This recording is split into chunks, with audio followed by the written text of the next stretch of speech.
Bom dia, garotada. Nono ano, Escola Mestre Jesus, que é o professor Newton, para mais uma aula de história, tá? Dando continuidade, nós estamos falando sobre governos totalitários e autoritários na Europa no pós-guerra, tá? Na última aula a gente falou sobre a Alemanha nazista, sobre como Hitler chega ao poder. Falamos já do Benito Mussolini, que são os dois principais representantes, tá? Eu falei para vocês, gente, sobre vários movimentos autoritários que nós vamos ter, vários movimentos totalitários. E aí na primeira imagem do slide eu mostrei para vocês a imagem do Benito Mussolini, do Hitler e do Stalin, né? Da União Soviética. Porém, gente, nós falamos sobre o Benito Mussolini, falamos sobre o Hitler, mas o Stalin nós já falamos sobre a ditadura stalinista, tá? Nós falamos lá quando a gente viu Primeira Guerra, a gente viu Primeira Guerra e depois Revolução Russa, e lá no finzinho a gente falou sobre a ditadura stalinista, tá? Então ela não vai entrar nesse capítulo, apesar de ter a imagem dele. Eu botei só para fazer a contraposição entre o que seria um regime autoritário, totalitário de direita e o que seria um regime autoritário, totalitário de esquerda, beleza?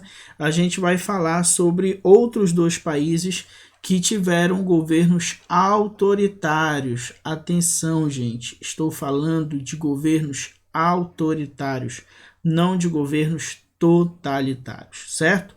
E entre esses dois países está aí Portugal e Espanha, tá, gente? Eles tiveram governos autoritários, então a gente vai ver que algumas características são semelhantes aos governos totalitários, o fascismo e o nazismo. Mas é como se os governos autoritários, gente, eles fossem menos radicais que os governos totalitários, certo? Então vamos lá. Esses governos totalitários, esses governos autoritários, os idealizadores desse pensamento, eu já falei para vocês, eles chegam ao poder porque geralmente não, porque eles vêm com ideias, propondo ideias para resolver os problemas do pós-guerra na Europa. Esses problemas vocês já sabem, a gente viu lá com Mussolini, a gente viu com Hitler, características econômicas precárias, ou seja, uma grave crise econômica, alta inflação, as pessoas não confiavam nos governantes. A mesma coisa, o mesmo cenário está passando Portugal e Espanha. Então surgem partidos que basicamente vão propor ideias com o objetivo de responder ou sanar esses problemas do pós-guerra, tá? Aqui nesse slide eu botei nos dois últimos tópicos aqui, ó, as características que fazem com que esses governos não sejam considerados totalitários, e sim autoritários, tá? Então vamos lá. Esses governos, gente, não eliminavam totalmente a oposição, ou seja, tinham a perseguição, a oposição sim, mas diferente lá da Alemanha e da Itália, o objetivo não era eliminar e nem conseguiam eliminar totalmente a oposição. Assim como não vão controlar totalmente a imprensa. Vai ter sim censura, vai ter uma tentativa de manipulação da imprensa, mas eles não conseguem fazer isso de uma forma totalitária. Percebeu aí?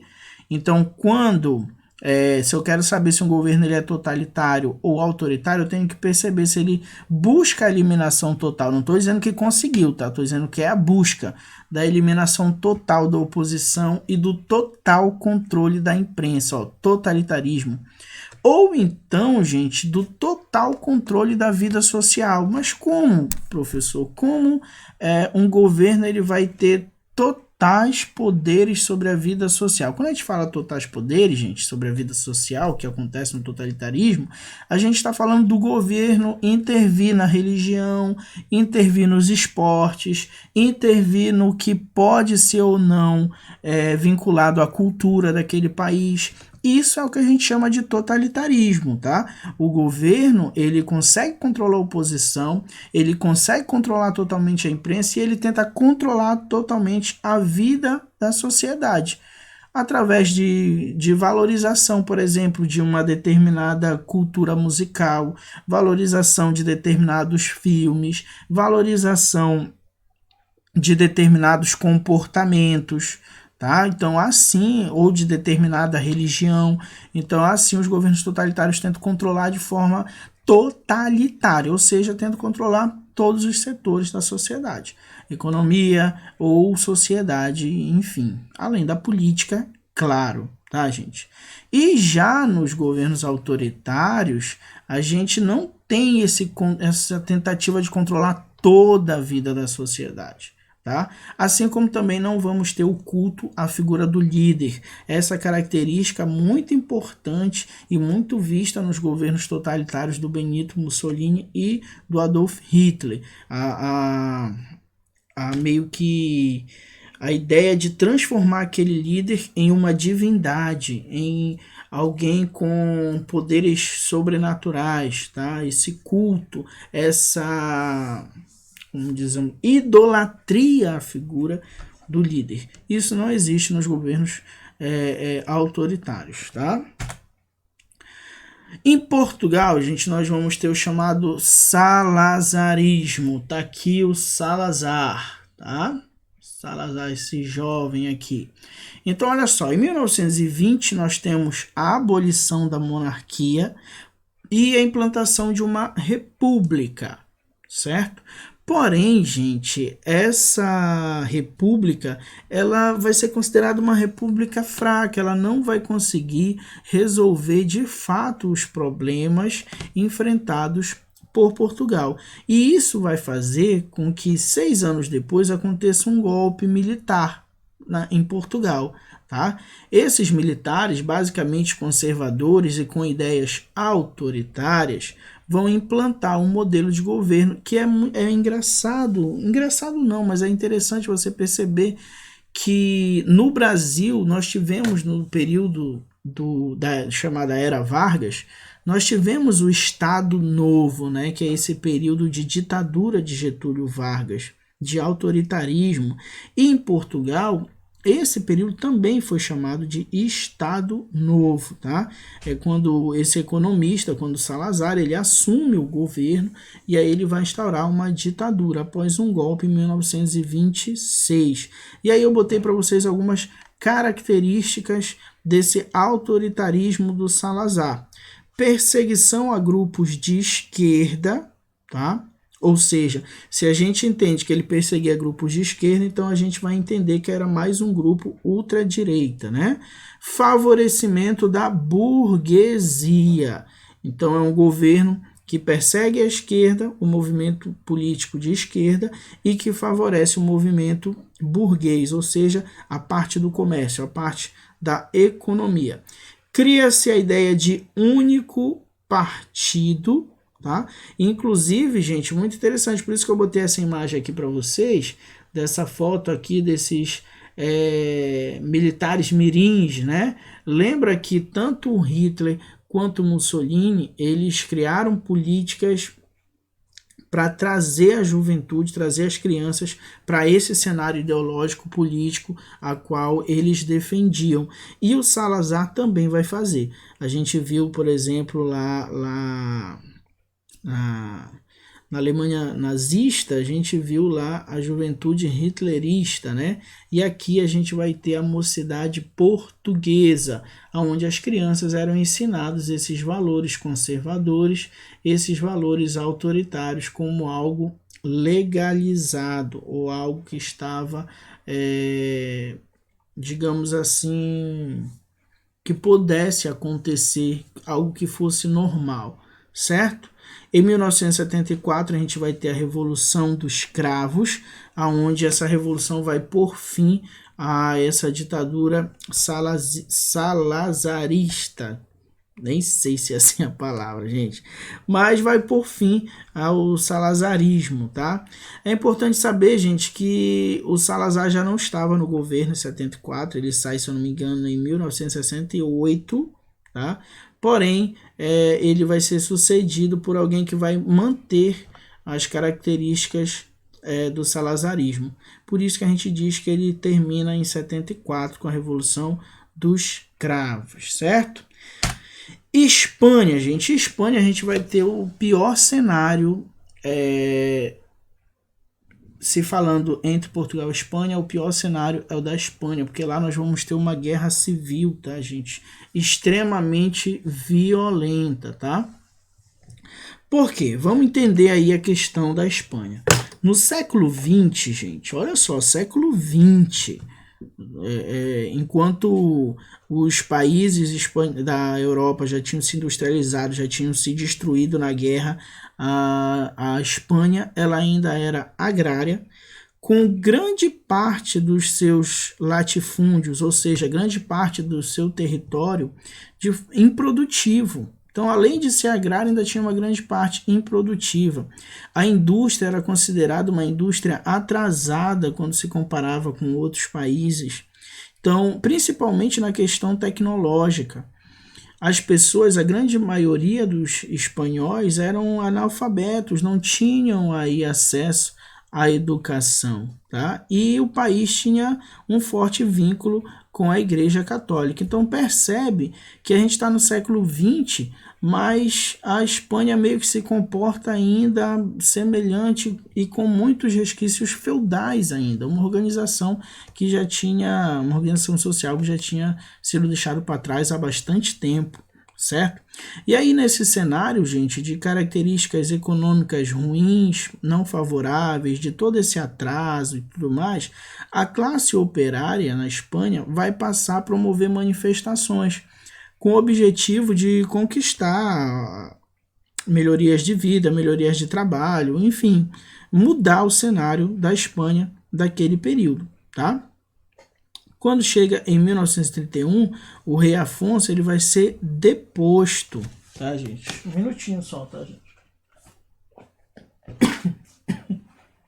O rei Afonso ele vai ser deposto. E aí a gente tem a proclamação da República na França já, na Espanha, tá? Deixa eu só para situar vocês, gente, essa parte está na página 15, tá? Na página 15. Então, olha só. O rei Afonso XIII, que inclusive eu botar errado aí, tá, gente? Tem um X, não é Afonso XIII, é Afonso XIII. Então, bem aí do lado de Afonso, não esquece, tem um X, tá? Ele vai ser deposto, vão colocar no lugar uma república. Quando chega em 36, nós vamos ter eleições parlamentares. De um lado, vamos ter a Frente Popular, era o grupo ligado a ideologias de esquerda. Do outro lado, os chamados nacionalistas, grupos ligados à ideologia política de direita, certo? Então, vamos ter as eleições. Quem vence é o representante da Frente Popular. E aí vai tomar algumas medidas essas que pelos nacionalistas foram vistas como medidas socialistas, medidas comunistas, como por exemplo, reforma agrária, eu já expliquei para vocês, né? Pega-se terras principalmente consideradas improdutivas ou não utilizadas e você vai redistribuí-las, né? Enfim, ensino laico seria a não intervenção religiosa no ensino, tá? Um ensino ligado à questão científica e não um ensino ligado à questão religiosa. Lembra que no século XX essa Espanha é muito vinculada à Igreja Católica, porém a Frente Popular já vem com a ideia de um ensino laico e o confisco de bens da própria igreja. Então vai existir uma grande oposição a essas medidas, uma oposição dos nacionalistas a essas medidas da Frente Popular, certo? E aí isso vai gerar uma grave guerra civil na Espanha. Os nacionalistas não aceitam a vitória da Frente Popular, não aceitam as ideias de reforma propostas pela Frente Popular, então eles vão se enfrentar em uma guerra civil, tá, gente? O grande diferencial desse conflito é a participação de outros países. Outros países meio que tentando demonstrar o seu poder bélico, o seu poder de fogo. Entre esses países a gente vai ter a Alemanha, a União Soviética e a França. A Alemanha, gente, ela vai apoiar os nacionalistas. A União Soviética e a França já vão apoiar a Frente Popular.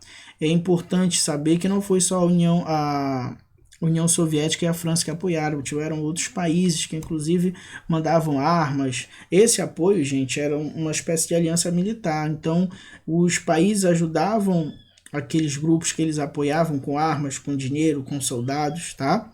E isso vai fazer com que a guerra civil na Espanha ganhe proporções gigantescas. Essas proporções eu estou falando ligadas à morte de pessoas e à destruição, certo? Nós vamos ter destruição de várias cidades, e quando eu falo destruição é da cidade inteira. Vamos ter milhares, gente, milhares de mortes por causa dessa guerra. Tá? Ao fim dela, vamos ter a vitória dos nacionalistas, no caso, aqueles que tiveram apoio da Alemanha, e o Francisco Franco vai assumir o governo.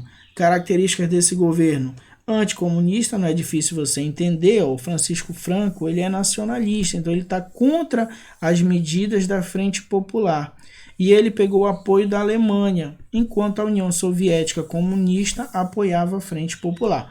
Ou seja, é de se esperar que uma das características do governo de Francisco Franco tenha sido o anticomunismo, repressão à oposição e a criação de um partido único. Então tivemos aí mais um governo autoritário, tá? Não totalitário, autoritário na Europa, beleza?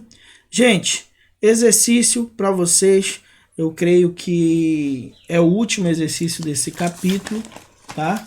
Página 15, 17, 18 e 19. Tem um exercício bacana. Esse da página 17, gente, é um quadro do Picasso que vai demonstrar aí, vai tentar demonstrar esse conflito. Então você olha para ele, tá na tua página 17, você olha para essa figura, não deu tempo de eu colocar aqui para vocês, e você meio que sente aí os horrores desse conflito, tá? Mesmo com traços bem diferente do que a gente está acostumado a ver, mas você consegue perceber na feição dos personagens uma ideia de dor e de destruição. É esse o sentimento que o quadro passa para a gente. Tem lá um texto, você vai ter que interpretar para depois responder as questões, certo? Gente, fiquem com Deus, espero que vocês tenham entendido. Se vocês não entenderam, mandem mensagem, perguntem. Eu estou bolando aqui uma forma de conseguir responder todas as mensagens, gente, porque são muitas e tem que gravar aula, tem que resolver isso, tem que resolver aquilo, e a gente acaba meio que ficando sem tempo para estar avaliando tudo.